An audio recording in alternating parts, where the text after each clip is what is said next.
Welcome to Nerds at Church, a podcast about nerdery and the Bible. I'm Pastor Kay, and I use pronouns like she and her. And I'm Pastor Emily, and my pronouns are they, them, theirs. And I'm Joseph. My pronouns are he, him. And I'm Pace, and my pronouns are they, them. In this episode, we'll discuss the third Sunday of Easter, which this year falls on April 18th. One content notification for this episode is that we do talk about antisemitism, in particular when we're discussing the first reading from Acts. Check out the episode description for links to the Bible passages and other references we make in this episode.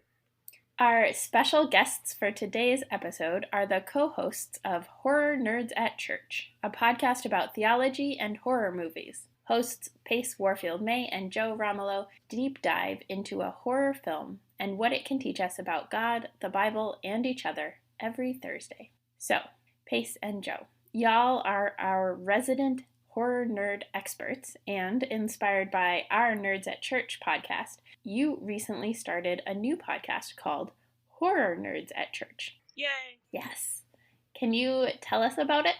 Yeah, sure. This all kind of started because Emily and I are in a co-working group together during pandemic times where a few of us just kind of do some work together to kind of keep each other company over Zoom. And one time Emily was brainstorming some ideas for their Nerds at Church podcast. And I started suggesting all these horror movies that could work. And Emily's like, that's a little outside the scope of our podcast. And I said, like, in an offhanded remark, oh, you should have a spin-off podcast called Horror Nerds at Church. And lo and behold, in a funny way that the spirit works, as we talk about in churchy circles, I was not expecting that would become a podcast project that I would kick off with my friend Joe, but here we are. So yeah, we are a horror podcast. Basically, we're a little bit different than Nerds at Church. We take a horror movie every week and examine the horror movie, kind of give our own reviews of it, that kind of thing, as we go through the plot points of the movie, and then end our podcast with a deep dive, usually 25-30 minutes, into kind of the theological or religious imagery of the film, or basically, like our introduction says, what the film can teach us about God or each other or theology or the Bible or any of those things. So recently, our Halloween episode just released for the film Halloween, and one of the things we talk about is whether or not the final girl in that movie, Laurie Strode, could be an example of the Virgin Mary and what she can teach us about that and those kind of things. So it's really fun. Cool. I'm sorry, that Virgin Mary thing was my fault. Yes, Joe's a resident Catholic, but we love our Catholics. Yes. I am indeed. Yes. Yeah, so I think I introduced myself as Joseph, but everyone can call me Joe. That's just what I prefer. Although I noticed that no one ever calls Michael Myers Mike or Mikey. I guess nobody's really thinking about that when they're getting stabbed to death. When Pace came up with the idea for this podcast, I thought it was like a really unique idea, and it sounded like a lot of fun. Generally, just hanging out with Pace is fun in general. And it was also a really good opportunity to bond with Pace's circle, because I had only recently started joining the co-working group and getting to know you all. So I thought, sure. My only concern, I guess, was that I actually hadn't watched a lot of horror movies in a long time. It's something that I grew up really liking, but I didn't feel confident that I'd watched enough of it to contribute to a podcast. But you know, the more we got into it, the more I realized, the more I remembered how much I loved podcasts, and then the more I started to see that, yeah, there are some theological overtones here, like the Laurie Strode Mariology thing, which, quite frankly, if none of y'all had entered my life, I might not have ever thought of that.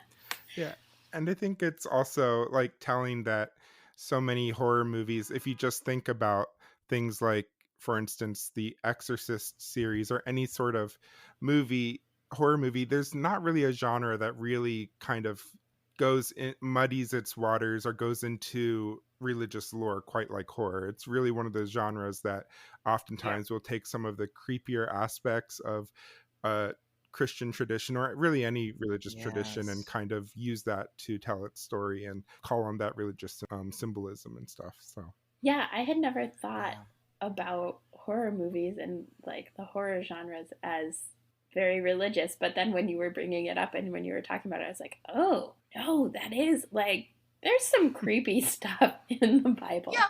and in Christianity especially. Well, and Yes. Yes. so much of what the media produces about religion is just so wildly inaccurate. Like, Mm. they will bother doing research for medicine and science all day long, but no one will ever bother to ask a priest or a pastor, what color should the church be decorated in at this time of year? No, oh, of Yep. for course not. sure, Why yeah. not? Mm. So, out of curiosity, do you guys have an opinion on? Do you think the horror genre is like at all better than most other media at that, or at least maybe with different things? That's a great question. I think it really depends on the filmmaker and what they're trying to do. I think some films, like The Exorcist, for example, really strive to be as accurate as possible in its Mm. depiction of the priests doing exorcisms and using the ritual Romanum and all those things and the vestments they wear. But most horror movies, with I think most pop culture, like you said, really it's more about just kind of connecting the audience to what they think the audience knows about religion as opposed to actually like diving deep into what it is. Yeah. So Exactly. oftentimes Joe and I will do a little bit of fact checking as we go along, like that's not really Mhm. how that works or something like that. Yeah. I think to answer your question, for me, I would have to actually look at television. And my favorite Catholic of all time is Agent Dana Scully from The X Yes. Files. As a cradle, lifelong Catholic, I felt so seen by Mm. her, and just how much of a struggle she often had between her faith and her profession of being a scientist and a doctor, which actually they depicted really well in the last X Files movie called The X Files I Want to Believe. She had to perform surgery on this little girl, and she knew it was medically necessary, and she knew all the scientific facts that necessitated this surgery, and yet it was really going against her beliefs. Mm. And that's something I struggle with too all the time. I don't struggle with any of the paranormal things that she had to deal with. I'm really jealous about that. That's right. Yeah. So we invited you on to our podcast for our deep dive because the Easter season more broadly, and this Sunday more specifically, we are asking ourselves if Jesus isn't a zombie, a ghost, or a vampire. I'm especially interested in how we might know the difference between the resurrected Christ and a zombie, or in today's gospel, Jesus is literally accused of being a ghost. So, do you have any insights for us? So I think, and if you don't mind me going first, Pace, Go for it. I think it's interesting that the notion of ghostly phenomenon like dates back to the Gospels. For a long time when I was growing up, I always believed in these kinds of things, but I don't know if I was just really, I don't know, a precarious, not precarious, but like weirdly thinking about things a kid doesn't think about. What is the word for that? It's not coming Imaginative to me. Imaginative would be great with a capital or I. precocious? And precocious is Precocious. what I was Okay. thinking about. Thank you, Kay. And so, for some reason, I suspected that ghosts were something that, quite frankly, white people came up with. I don't know why. Even as a little kid, just to scare people who weren't white. I am not sure how I knew about this or was aware of it. Maybe it's osmosis.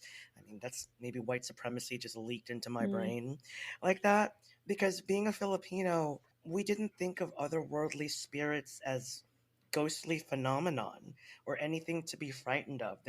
We thought of them more as companion. But the more I read the Gospels growing up, the more I understood what the events that happened.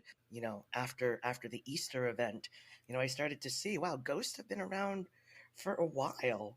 And if I had to take a stab at this question about what Jesus is, I do have some reasons for arguing that he's a zombie.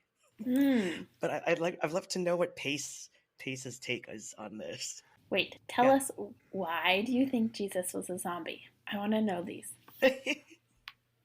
So I was reading the scripture from First John, Mm-hmm.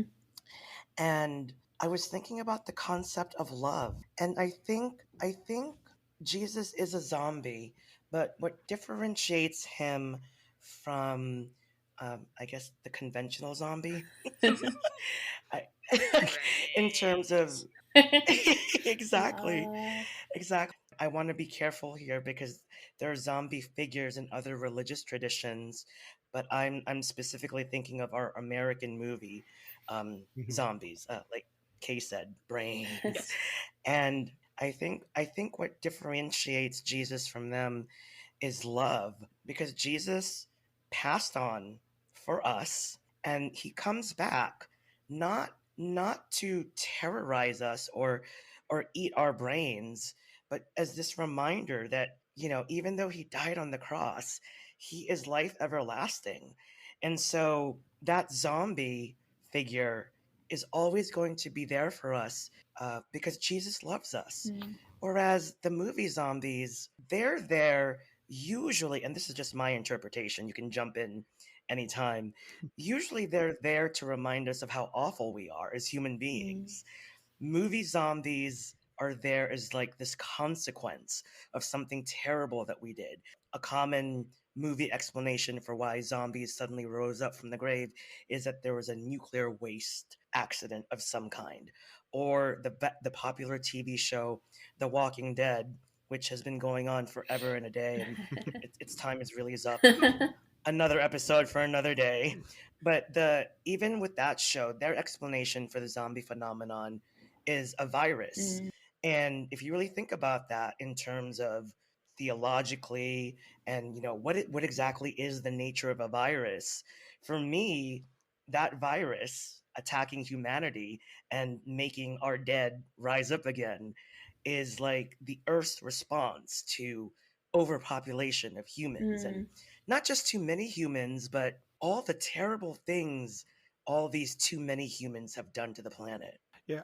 I first of all, I want to take a little bit of time to point out the similarities, and then I think I can get into some of the differences. For me, as Joe pointed out, some of the similarities I think are that when we think of Eucharistic theology and we are eating Christ's flesh and blood, and then we talk about zombies having this desire to eat human flesh, and how the zombie virus, is oftentimes transmitted through blood, which is what we think as kind of connecting us to the body of Christ, to grace. So there's definitely some similarities there. And I also think one of the things that Jesus's resurrection we talk about frequently is how it is kind of this foretaste of a kingdom to come, how it is this inbreaking, I hate that word inbreaking, but it's frequently used, the inbreaking of this future kingdom. And so we talk about that, and then we look at zombie movies, and they are often set in these apocalyptic times. And so Mhm. the idea of the resurrected Christ being a sign of the apocalypse and zombies being a sign of the apocalypse, I think there's a lot of similarity there. And I don't think that's by accident. I do think that, as we're kind of talking about earlier in the introductory part, Western culture is really shaped by this pop understanding of Christianity, and including end time sort of phenomena around Revelation, all that stuff. And so I think that Mhm. that is kind of played with in the zombie genre. Mm. And also the fact that in the Luke gospel, Jesus is flesh and blood. He carries the wounds that he had, that were inflicted on Mhm. him in his death, which is something that we often see, especially the Walking Dead TV series does a really good job of kind of showing that zombies, you can see how the zombie often died in real life Mm. before they became a zombie, and that because the makeup artists take Yeah. great care to show, like, whether it's a gunshot wound or something, the zombie will still have that in their appearance. But then what Joe, And that. yeah, and then what Joe was saying about love, I think, is one thing. But the other thing too is that I wonder what the disciples were thinking in Luke, Right? because yeah, because it's like he's accused of being a ghost, but there also doesn't seem to be much of a sense of them being scared of Jesus at the same Mhm. time. And Jesus's first offering, the word he says to them is a proclamation of peace, which is very opposite of what we see zombies. Yeah. I mean, I would say that's the big difference, is that Jesus isn't here to scare us in his resurrected form. It is off-putting, I think, that's clear in the gospel, but I don't think it is scary per se, and that Jesus is coming to offer peace as opposed to coming to try to eat the disciples' brains. I mean, Jesus is hungry, he asks for food, but he's not asking to eat the disciples, so that's definitely a difference. Yeah. Jesus is hungry for our love as well. Right. And Oh, you made a great Yes. you made a great point, Pace, about how the disciples were not afraid of this ghost. And remember, these folks were people of color, right? Mhm. And so it reminds me of coming from the Philippines, where we're not afraid of ghosts. We just, as I said earlier, we treat them as companions. Mhm. sure. So lately, I've been taking part in a lot of conversations about the future of the church. But I suppose, given our guests today, maybe a more appropriate topic would be the future of the horror genre. So, Hmm. Pace and Joe, if we take a bodily resurrection after the Last Judgment as expected, will there then finally be truly no possibility of the undead to exist? And if so, what will this do to the horror genre in New Jerusalem? Hmm. Oh, I like wow. that question. That's fun. Yeah, Pace, I don't know about you, but I never really thought about, you know, how we'll watch movies in the new heaven and the new earth. Right? I like to Important think that the questions. iPads at that point will no longer have the planned obsolescence, but at the very least, Right. we'll see. Yeah, Amen. and we won't need to be Word. subscribed. Capitalism does not exist in New Jerusalem, so we won't have to be subscribed to 50 million different streaming channels Yeah. to Right? get everything. Mhm. Yep. Hmm. There's one podcast, this is kind of related, but kind of not, but one podcast I listened to, which is kind of in the horror genre, is with Gorley and Rust. And Matt Gorley is one of the hosts, and he talks about his idea for heaven is he's a horror fan and film buff in general, and he talks about this vision for heaven where basically he will finally get to see all the movies that were envisioned but never really got made because of funding or budgetary reasons. Or for instance, oftentimes there'll be a casting announced, like they're considering so and so for a movie, but then they go with somebody else, and he's like, well, maybe in heaven I'll get to see what the movie would have been like with this other person. And I think that's a Ooh. really kind of fun movie thing. I don't know. I think also, with, if you've ever read the book Gilead by Marilyn Robinson, the main character in that book talks about how in New Jerusalem, basically our lives here will be the epics that are told on the streets. And so I kind of think, I mean, there's plenty of horror in the world, and so I think in New Jerusalem, part of redeeming that horror will be treating it honestly and head on, and not covering up, not shying away from it. And so how we redeem ourselves from the evil, like systemic sins like racism and stuff, is, I think, in some part in New Jerusalem there will need to be a reckoning of that. And I think that'll be kind of horrific, with hope as the end goal, and redemption and salvation, of course, as the end goal of it. But the process, I think, will involve some horror for sure. Sure. I mean, there is a definite presence in the horror genre of movies that still have a happy or at least hopeful ending. Hmm. So, yeah. Definitely. I believe in happy endings. I'm a Me TBD too. kind of happy endings person right now. To be Well, determined. We'll see how it goes. Yes. happy for now Yeah, or sure. happily ever after. Yeah. Whatever works. Mhm. What about Jesus as a vampire? It connects with the blood Oh. stuff, but like, Oh, Lord. Or, like, after the Last Judgment and the final bodily resurrection, what happens to vampires? Like, are they no longer vampires? Do they get to stay as vampires if they really enjoyed that? Do they? Well, I I mean, think, can you really be soulless? yeah, there's that whole thing about vampires being like these damned souls or something like that. So there's so many millions different understandings of the vampire lore. So, mhm. but of course, there's Sure. that one kind of trope of them being damned and soulless, which would, I guess, imply that they're not redeemed and that they get to spend eternity in hell, which doesn't seem very fun. But No. Yeah. on the other hand, there's also this kind of like erotic notion to vampires. I mean, we see that not just in Twilight, but it's been there long before that even. Right. Yeah. Like Bram Stoker's Dracula has a lot of erotic tones, And undertones to it. and it's very Yeah. queer coded, right? Like vampire stories, the Yes. vampires are always the queer characters, which Yeah, and fits part with of that, Jesus. and I don't know if this is too explicit for the podcast or not, but I mean, part of that I think comes with the playing on those tropes of male fear of being penetrated, and so you have a vampire penetrating a male Yeah. victim, whether it's a female or a male vampire or non-binary vampire biting the male victim is penetrating them in a way that kind of plays on those male fears. And but when we think of like the resurrection, I think one of the mystical approaches to thinking about the resurrection, the last day, is theosis, or union with God. And Mm. so vampire, I really think that there's this erotic union happening in between the vampire and their intended prey during the biting. And so I think that kind of is a fun queer, as you said, Emily, queer coded kind of metaphor, Mm. especially if we kind of bring a Eucharistic element to it, with the exchange of blood being a sort of wine Eucharistic image. I see that maybe vampires could be a model for, of course, consensual vampires being a model for some sort of eschatological union with the divine in some way. I certainly know a handful of people whose idea of heaven will involve a lot of LARPing to Vampire the Masquerade. So Yes, love it. Live action role play, so You know, good. I love LARPing. As a Roman Catholic, it has never escaped me the vampirism aspect of our tradition. Even as a kid, this notion of partaking in Jesus's blood, I've always considered myself a believer, and it was very easy for me to accept Jesus into my life and to accept this the godlike figure. The rituals, though, they really struck me as baffling, and I definitely thought about vampires a lot.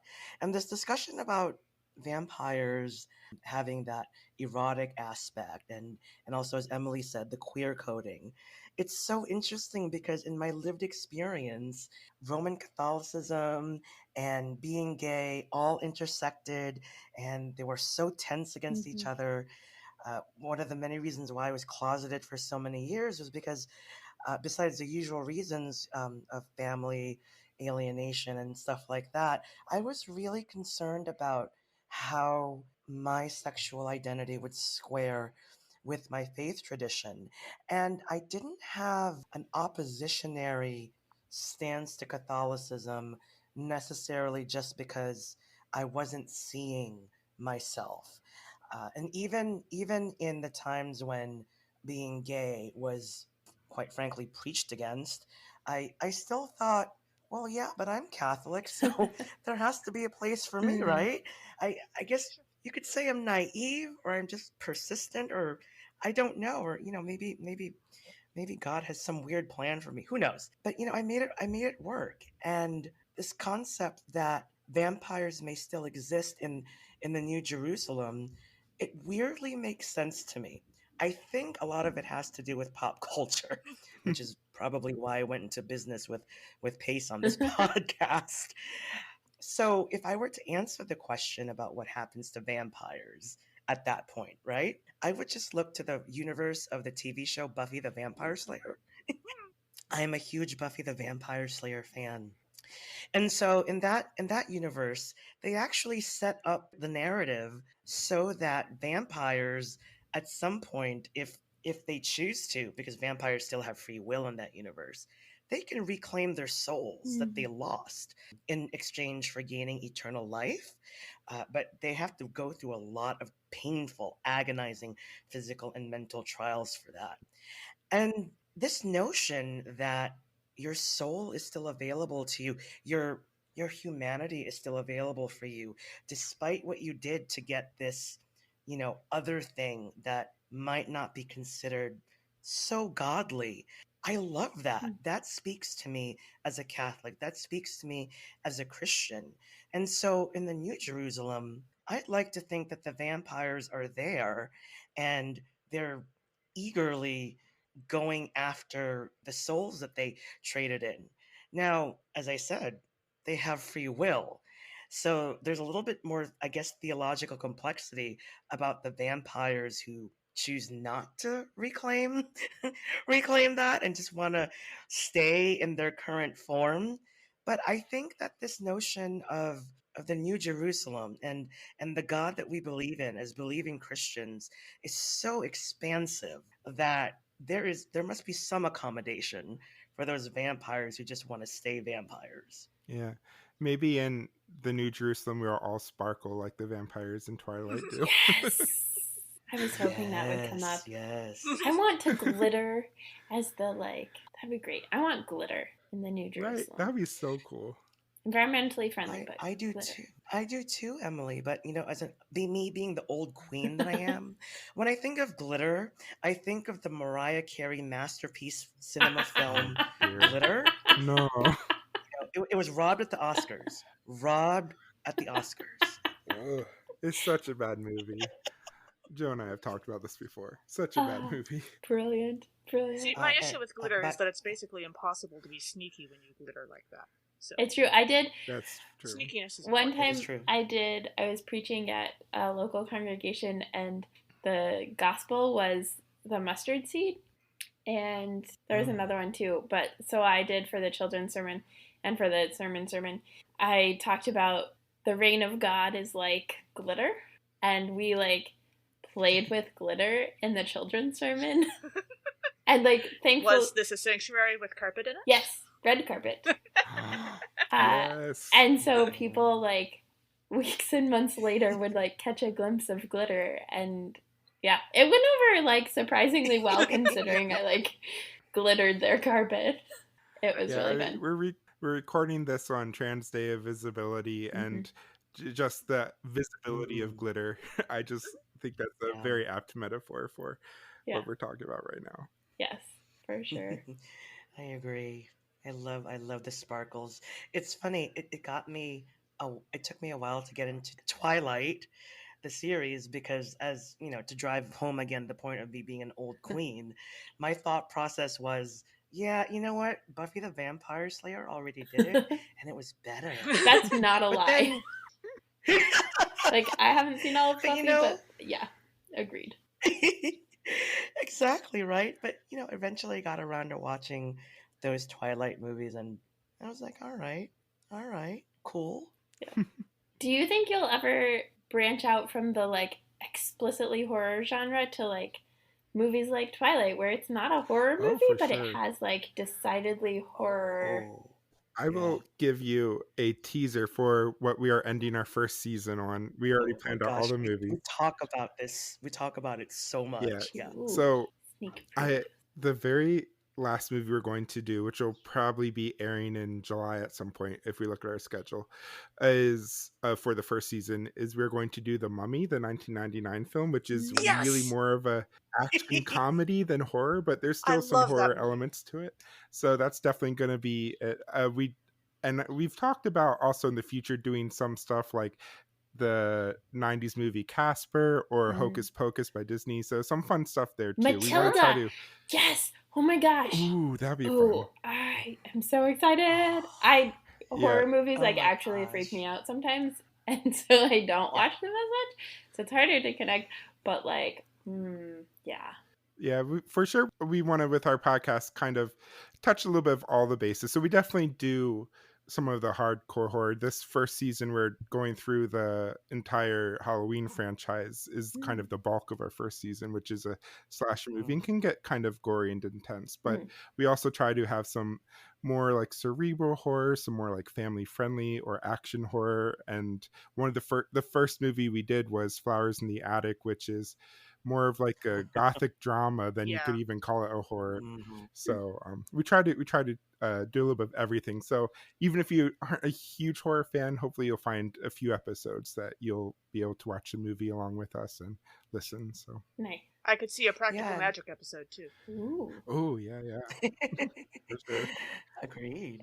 I'm a big fan of horror being an expansive Mhm. category. So I've made some suggestions to Pace that they're not necessarily on board with. Like, for example, when we were when we were planning to do The Mummy 1999, I really wanted to look at the Tom Cruise remake of The Mummy as a horror film for all of the wrong reasons. And It's a very horrific movie, but not necessarily and scary. exactly. And then when Pace was asking me for book recommendations about of horror novels that I might have liked, I recommended Fear, The White House Under Donald Trump by Bob Woodward. And so there was some discussion to that about, how explicitly horror do we want to be? I Yeah, love that. Well, I was thinking like the movie that keeps popping into my head is the movie Saved, which is I like love that movie. not a horror movie. I love that Me movie. We too. saw it And yet, when I was in youth group, but like the horrors of what like terrible Christian Well, theology does. something Hmm. we have talked about doing, which is kind of in that vein, is the documentary Jesus Camp. Have you Oh, seen that? oh And yeah. yes, That's a hard so one. we might do an episode on that down the road at some point. Yeah. Yeah. So yeah, so that's something that we may do. Really, we're open to suggestions too. So if anyone wants to suggest stuff, you can email us at horrornerds@church@gmail.com. But there's so many good movies out there. We could do this show forever and ever and ever until the eschaton Amen. comes. But like, I would love to cover Yeah. some of those. Like Saved, I think would be great, like you suggested, Emily, or Jesus Camp, and it's kind of the ones where Christianity is the horror Yeah. in many ways. yeah. I think that, yeah, I would be It's super down for that. If you need any, guests on the podcast, For sure. Yeah, definitely. there are certain movies out there that you really can't box in as horror, but sometimes they inadvertently become that. mm, And one example I was thinking of is during a recent trip down 1990s memory lane, I watched the 1991 movie Sleeping with the Enemy, starring Julia Roberts. And for the bulk of that movie, it's pretty much a domestic violence drama where Julia Roberts' character is trying to survive this horrible marriage. And then at the end, it becomes sort of a slasher movie. So, I understand that they want to amp up the drama by having the clearly abusive husband reach an unforgivable level. But the way the movie is filmed, it just became this different mm. beast. At the commentary it was trying to make suddenly got sucked into Haddonfield, Illinois, where Michael Myers is from. Mhm. I haven't seen that one.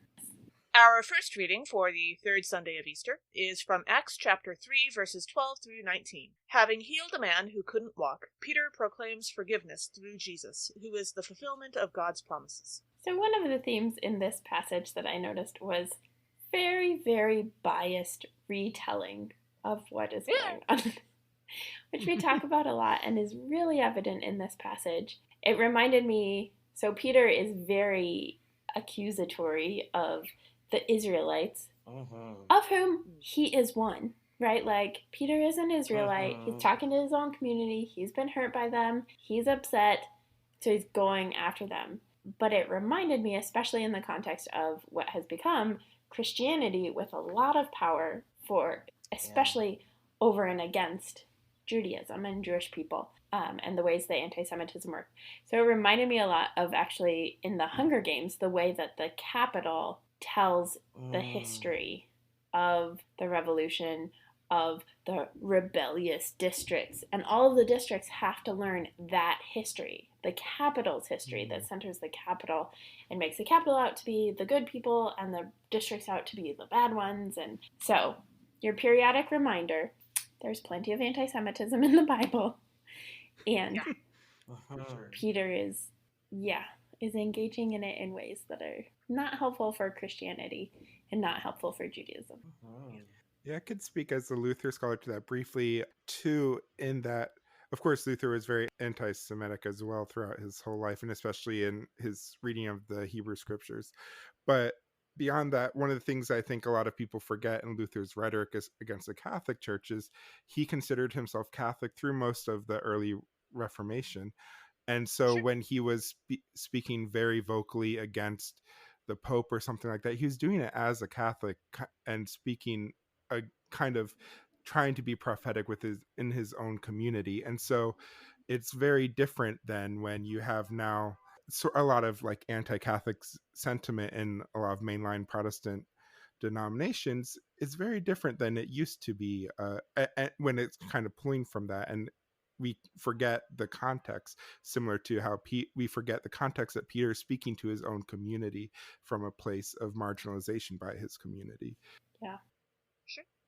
Context matters. So, as a Roman Catholic, a lot of criticism of our tradition from non-Catholics has been this kind of distance that we keep from the scriptures. Mhm. You know, the churches don't even have Bibles in the pews, and that's because of this long theological education tradition and the early alignment with a lot of the early philosophers, and it's also in our officially promulgated texts, by which I mean the encyclicals, which I know most of the public knows about nowadays, but also other documents like letters that the Pope composes, and those are all considered canon of Catholicism. Mm-hmm. And so that distance is concerning for many Christian non Catholic believers because how do we know how much of Jesus' story, of the Christian story, is being appropriately told from Scripture versus the study of Scripture? And that's where a lot of controversy about that comes from. This reading is really interesting because I love what y'all have said about Peter so far, and I wonder if a lot of marginalized groups might be prone to this in their growth and as they move towards the center, away from the margins.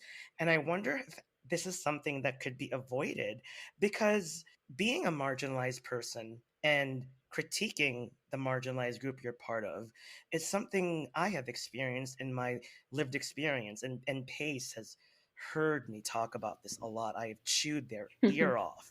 As a gay male, the gay male and a lot of times the cis white gay male community is so problematic. It is so problematic. And I feel like half of my life as a queer person that could be spent, helping baby queers or dancing in the before times has been has been devoted to telling cis white gay men, no, Yeah. don't do that. Stop that. And so I empathize with Peter here from my social location as a gay male. And my frustration has grown to a point where, and again, Pace knows about this, I'm moving away from identifying as a gay male and moving towards queer, because that expansiveness for me has been such a relief. I have met so many queer folks, by which I define as beyond gay cisgendered males, who are not problematic, for lack of a better term. Or at least not in the same kind of homonormative ways. I Yeah. think we all, of course, have our own Sure. issues, especially me as a white person with white supremacy and stuff that we need to work on. But I definitely understand and see what you're saying too. Yeah. Definitely. Yeah, there's different ways that we are problematic, and some of them are ways that we are like willing and ready to recognize and change and turn. We talk about on the podcast at a variety of points, like repenting, the turning around. We talked about reparations in both our Good Friday and Palm Passion Sunday episodes. Yeah. Mm-hmm. In verse 12, we see that Peter says, "Why do you wonder at this? Or why do you stare at us, as though by our own power or piety we had made him walk?" Well, it certainly wasn't something you did through a thorough understanding of medical science, now was it, Peter? This kind of sounds like something that the doctors on Star Trek could most likely have taken care of, at least if we're talking about, like, the next generation or after, although there were occasionally people with similar mobility issues after that. Also, somewhat unrelated, but due to a recent conversation, I would like to throw in there that in Star Trek, a tricorder is used in the diagnosis process. It collects data on how a person's body is working. It is not something you use as a part of the treatment process. But when I read about the healing miracles, one of the common connections that I make with pop culture is actually Star Trek, because the ways that they heal people on that show are practically miraculous compared to what we've been. We'll never forget this scene in Star Trek for The Voyage Home when DeForest Kelly goes into a hospital set in contemporary times and sees a woman on dialysis and is like, what is this, the Dark Ages? And he gives her a pill that helps regrow her kidneys. I just love that scene so much. Yes. But also, one thing I want to say about Star Trek too is I just love how it's not perfect, as no pop culture really is, but I do love that even in most iterations of Star Trek, the way they still see disability in the future as being a vibrant part of the starship's community. Like Geordi LaForge still has his visor, so it's a device that allows him to see, but nonetheless he could get eyes that would just fix his disability, and to use a really problematic term. But no, instead he chooses to have a visor that enhances his ability in many ways. And in Star Trek Discovery, in many background scenes, there is one of the crew people is in a wheelchair, and we don't really know much about that crew person, but just that their vision of the future sees they take care to include a future that includes the disabled community in ways that most science fiction, I think, does not or tries to minimize disability or think that disability is something that can be cured, as opposed to being a part of the fabric of the human condition in a way that is neither good nor bad, but just part of our diversity. Yeah. That is a gift of Star Trek that is not present in all other movies, as we know from multiple mentions of in our previous iteration of this podcast that was HP at Church, and the ways that the Harry Potter series erases the possibilities for disability. And I just want to point out that our listeners can't see it right now, but I am in fact scanning everybody with a tricorder and picking up their life signs. No, I'm just kidding. As we continue in this passage, in verse 17, Peter says, "And now, friends, I know that you acted in ignorance, as did also your rulers." And I'm not sure if Peter is being facetious or not, right? Like, is it, "and now, friends," or like, "and now, friends"? But in Battlestar Galactica, which I just finished, except for the prequel story about the Cylons or whatever. So say we all. So say we all. But in Battlestar Galactica, especially with Gaius Baltar, there is this question about ignorance, and if Gaius is really ignorant, or to what extent he is ignorant of his complicity. Once the Cylons attack, he knows that he is complicit in it, but how ignorant is he? He knows he shouldn't be doing it, but does he know that how bad it's going to be? And I think that becomes this line that's threaded throughout the series of, where is the line for humans in human-Cylon engagement? Where do they draw the line of participating in something because you don't know enough to know how bad it is, versus participating in something and knowing how bad it is, versus not participating? There's just this whole complicated web. I'm willing to bet that several podcast episodes have been made about that character. Also probably true. Yeah. Our second reading for this episode is 1 John chapter 3, verses 1 through 7. Although we don't know what the future will entail, God's love nevertheless makes us children of God. So one of the themes that came up for me in this passage was the idea of lawlessness and morality, and the way that this passage talks about sin and guilt and lawlessness, and it got me thinking about moral development, in particular Kohlberg's 3 or 6 stages of moral development, which I learned about when I was in psychology class in college. Sure. And maybe in high school, I don't know. Once you learn about this, though, you can never place yourself on it, because I know that I know the tricks and I know the cheats of how to frame things so that it's in the right spot. But the idea of Kohlberg stages is, and the idea is that people, for the most part, progress through the stages and maybe never reach the final stage, but maybe do. And we have certain people like Jesus who do reach the final stage, but like the beginning of like moral deliberation and development is obedience. So you're trying to avoid punishment. And then the second one is like trying to achieve is a self-interested one, and so it's trying to receive benefit. So avoid punishment, and then you step to the next one is what's in it for me? What do I get out of it? And then the next one is like how do I conform to the social norms? So how do I be a good person? And that has to do with like interpersonal engagement with morality, and then authority and following like the authority, and that's like law and order morality, which is, you know, a particular orientation on D&D and not one that I will probably ever have for any of my D&D characters or life. Neutral good is way more fun. I prefer chaotic. Okay, that's yeah. And then it moves to the like third level, the fifth and sixth stages, which are like social contract orientation. So like what do we contract to do and to value as a community or as a society? And then the final one is a like universal ethical principles. So this is like it's the arc of the moral universe, right? It's the thing that is greater than any law, that are guided, those guiding principles that go beyond the law and that sometimes go against the law. So sometimes what is sinful is lawful, and sometimes what is not sinful, what is good, is unlawful, and that sort of thing. So that I just like went down this rabbit hole of like remembering my psych classes. That's fascinating. I hadn't heard of that before, but it immediately made me think of the three uses of the law for Luther. And of course, there's some debate whether or not he believed in the third use. I am on the camp that he did.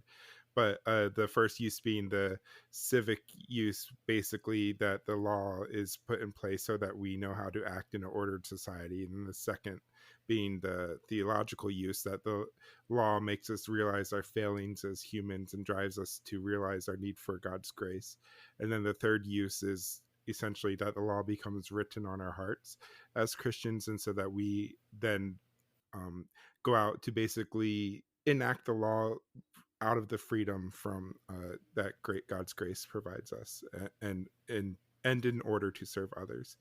And the other thing that it makes me think of too, going back to the horror theme of our podcast, is that so many horror stories kind of get their roots, I think, in the morality tales of the medieval era. And so especially when you think about like the morality tales where the devil kind of is a supporting character, and to try to get people to, or you could even think of like Job as kind of a precursor for this morality tale, the book of Job.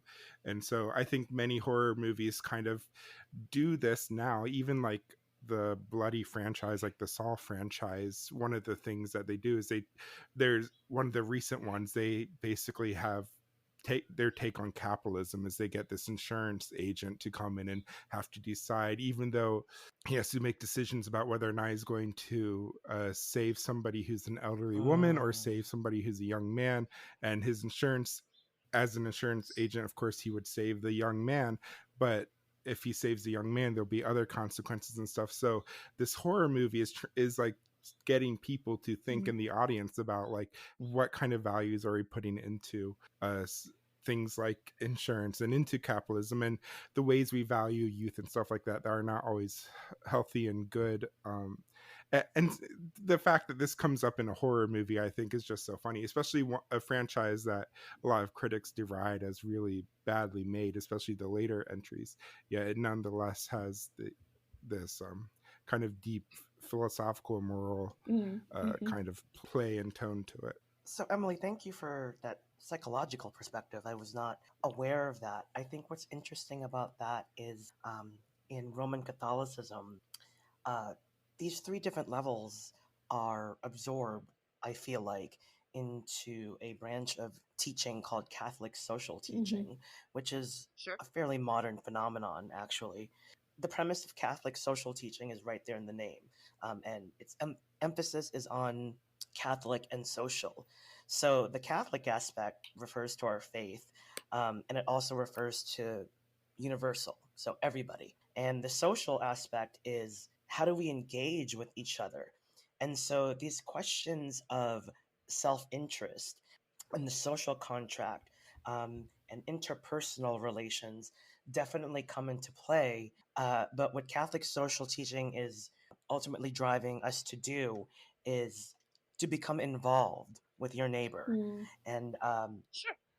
it seems like the self is not necessarily, in second place, for lack of a better description, but you're taking care of the community first, is what Catholic social teaching is encouraging. Because by taking care of the community, by being engaged in that social aspect, it's going to come back to you. And all of that will magnify the glory of God. I'm probably the corniest Christian in this podcast. So. I don't know. I literally have Oh. socks that say kinda corny and have candy corn on them. So To be entirely fair, you are in Iowa. it's true. So I feel like that has to be I mean, said. it's not even like real corn though. It's candy corn. I feel like that actually makes it cornier. Exactly. It's meta corny. Oh my gosh, I'm dying. Meta corny.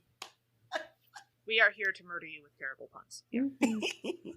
But yes, thank you for your point about Catholic social teaching. In this Love it. house we stand, Dorothy Day. Absolutely. Word. Mhm.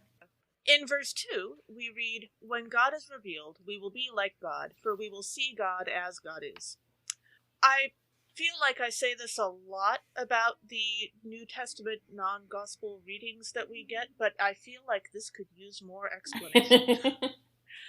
Yes. Like, for example, in The Wizard of Oz, Dorothy from Kansas definitely has the wizard's true nature revealed to her. Sure. That doesn't mean that she becomes more like him. I mean, they are both from Kansas, but that was true before. Right? So maybe this is just a God thing that only happens when we're talking about God. That happens sometimes, but And I not feel like this needs peddling more and explanation. swindling men trying to pretend to be wizards. Yes, you said peddling, and I immediately was thinking about the woman in Kansas who turns in Witch of the West on her bicycle, and I had to realize, oh no, you were talking about selling. Yeah. Okay, The other kind of peddling. Right. Yeah, that's It's okay. For my part, if it's any consolation, I'm commingling the Wizard of Oz book and the movie with Wicked. They're all Yep. blending Oh, in absolutely. for me. yes. They all combine a lot for me as well. I haven't read all of the books, but in verse 7, I kept going with the morality stuff. But as we read, "Little children, let no one deceive you. Everyone who does what is right is righteous, just as God is righteous." So when I was reading verse 7, I was thinking about the Firefly, the show / Serenity movie, has a game that I really love that's like a board game, and in it you can be different characters, and and you can get crew who are different characters from the show. And if you have like moral characters, there's like a particular thing that if they do, like you get like jobs to do, and if you're doing a job that's immoral, then it will like there's a way to represent the moral injury that it causes. And so they are like righteous in their doing what is right, and when they do something that is wrong, it causes moral injury, and you're more likely to have the crew like desert or whatever. But yeah, so I was thinking about that in the like ways that morality is represented, again, not through what is legal or illegal, but through what is moral or immoral, particularly for the crew that are at the heart of the show. Our gospel reading for this episode is from Luke chapter 24, verses 36b through 48. Jesus appears to the disciples after the resurrection and does a bit more work to convince the disciples that Jesus is not a ghost, and then sends them out to proclaim the good news. So one of the themes in this passage is the idea of incarnation or corporality, right? The idea that Jesus is not a ghost and therefore is a physical being with physical needs, and It reminded me of the different ways that I've played D&D, where there's always this requirement in D&D that the characters have to have X amount of food per day, X amount of water per day, and if they don't sleep every X amount of time for either a short rest or a long rest, this is how it like negatively affects their ability to function. There are some campaigns where we just kind of assume that like, yeah, we'll have enough food, like we're not out in the desert like wandering with food scarcity.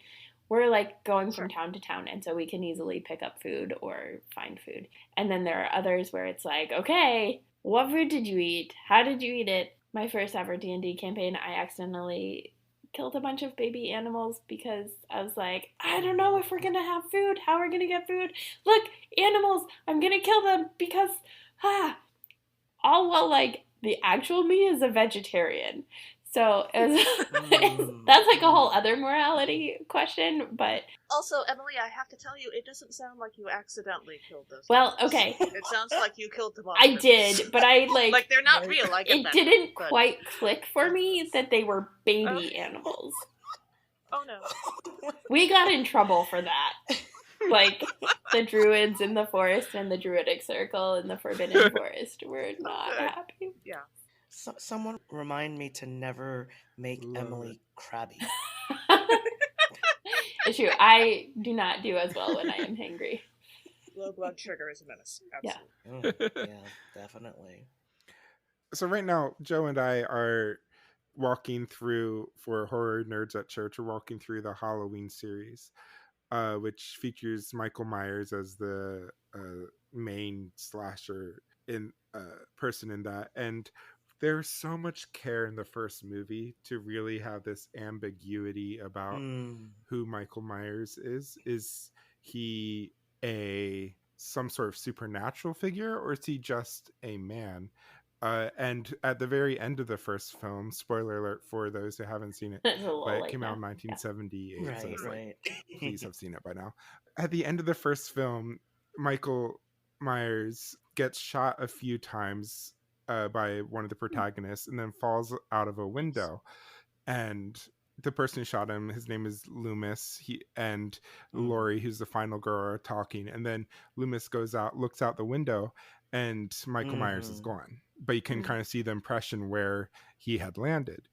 And so the question is like, that the film really leaves it ambiguous. Did he get up and walk away because he's some sort of superhuman, or is he like in a bush basically bleeding out and just kind of like crawled away? The film deliberately doesn't answer that. And then of course, due to the long running nature of slashers, he has to, each subsequent movie he becomes more and more superhuman to survive all the things that he survives and keep coming back for the next installment. And so I was kind of thinking that about this passage, just like, it's just the ambiguity of what this resurrected Jesus is like. Clearly needs to eat and drink, but is there some sort of supernatural element to him? Or is he resurrected in human form, like as just a human body? It's still, of course, fully divine, but like, is he still in the same, does he still suffer the same human weaknesses that all of us suffer? And to your point about D&D campaigns made me also think of the Oregon Trail, a video game, how you need to prepare to make sure you have enough food to last the entire trip, and inevitably I wouldn't, so my characters would always end up dying from dysentery or lack of food or something. I don't think I've ever once won that game. Yeah, I tried all of my 7th grade year to win that game, and it wasn't working for me. the concept of just pondering incarnation and corporality with regard to Jesus, my engagement in such a situation would be to welcome Jesus as a guest. If you're a ghost, if you're flesh, that's beside the point. If you want water, I will get you water.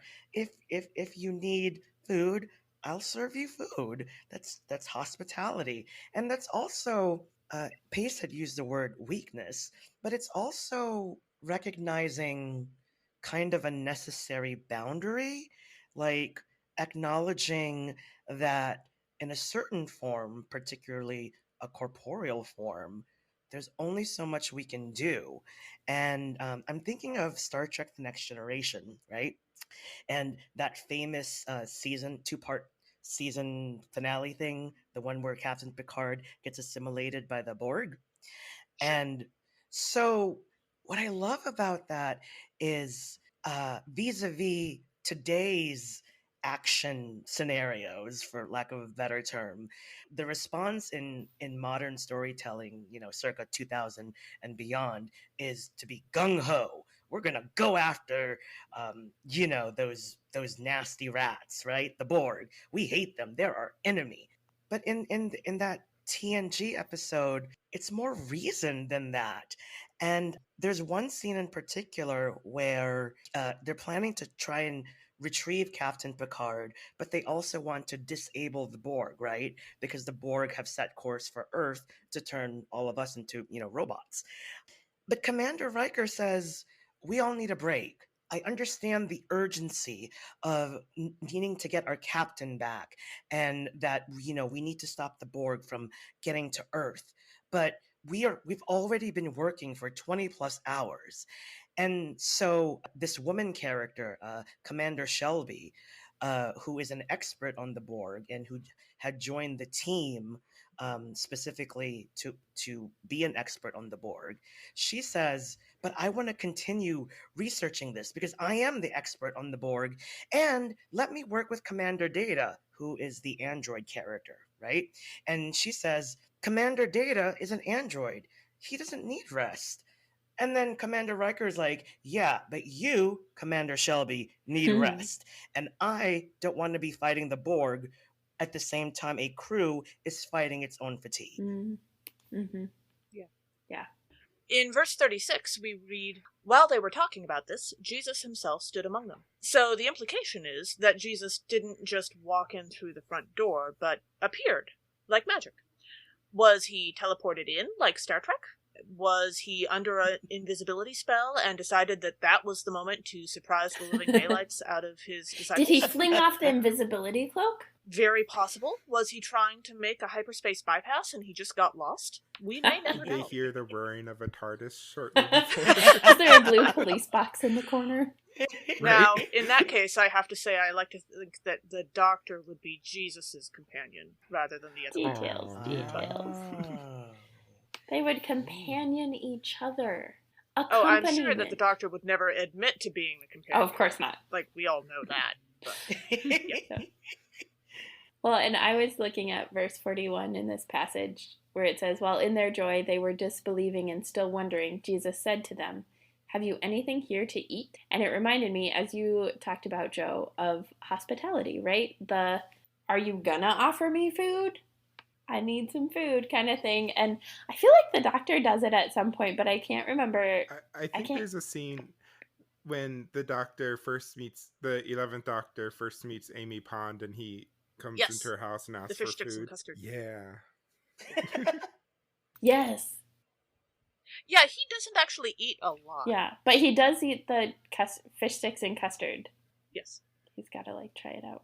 The one that, is very clear about this is Dumbledore in the beginning of the Half-Blood Prince when he comes to, talk to the Dursleys and be like, okay, here's the deal with Harry. This is how you're going to actually be.